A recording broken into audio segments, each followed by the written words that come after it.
Today is July 17th, 2026, and the war between the United States and Iran has entered a dangerous new phase. For the sixth consecutive night, U.S. forces have launched waves of airstrikes against Iranian military targets.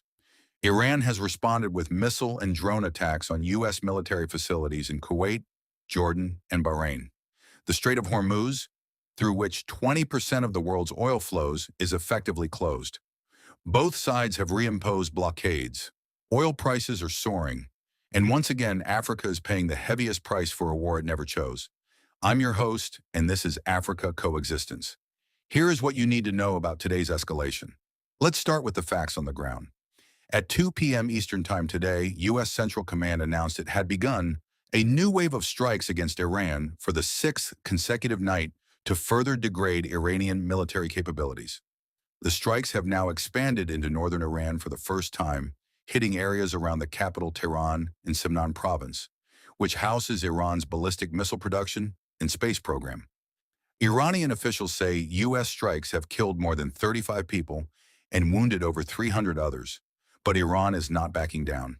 Tehran has launched missiles and drones at U.S. military bases in Kuwait and Jordan. Kuwait's armed forces intercepted 32 hostile drones that entered its airspace. Jordan's military intercepted 8 Iranian missiles. Iran also struck targets in Bahrain. The fighting has centered on the Strait of Hormuz. After Tehran resumed its blockade of the Gulf, Washington reimposed a naval blockade on Iranian ports. The U.S. military fired Hellfire missiles at an oil tanker near Iran's Karg Island after it ignored multiple warnings.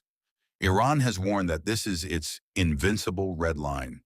Iranian military spokesman Colonel Ibrahim Zolfagari declared, "Under no circumstances and in no way will we allow America, as a foreign and extra-regional country, to interfere in the Strait of Hormuz." And in a chilling threat, Iran has signaled it could prod its Houthi allies in Yemen to close the Bab al-Mandeb Strait at the mouth of the Red Sea, a move that could send oil prices soaring to $200 a barrel. Here is the paradox. Even as the bombs fall, both sides are still talking. The White House confirmed today that talks between the U.S. and Iran are ongoing despite the renewed hostilities.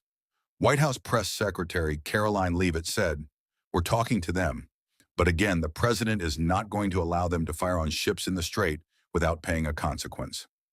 On Wednesday, President Trump announced that Iran had released a U.S. citizen detained since December 2024, calling it a gesture of goodwill.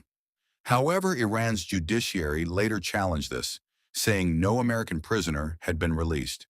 Yet Iran has also declared it has no plans to resume negotiations and warned it may withdraw from the ceasefire memorandum of understanding.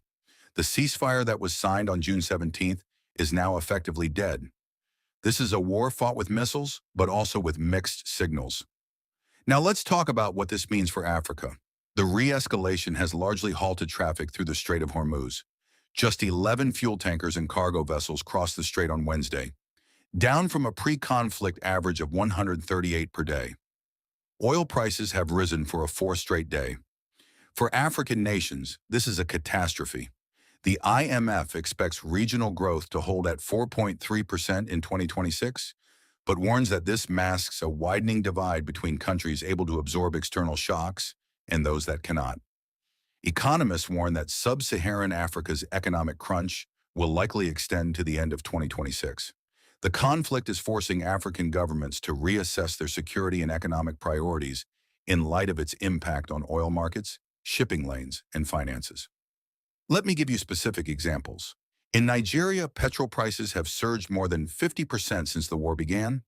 Diesel is up over 70%. Small businesses that rely on generators are shutting down. In Kenya, which imports 100% of its fuel, pump prices have jumped over 40%. Public transport fares have doubled. In South Africa, some petrol stations have begun rationing diesel. And for landlocked countries like Uganda and Rwanda, fuel stocks are running dangerously low.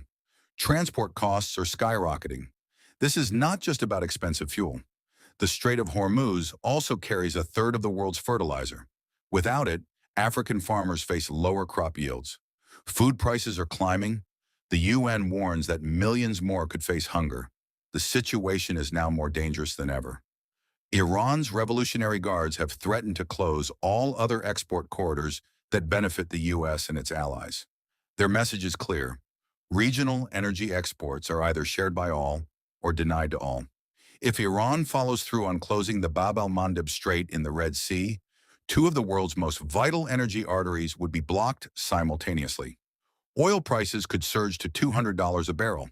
The UN has condemned the attacks, saying they breach international law and the UN Charter.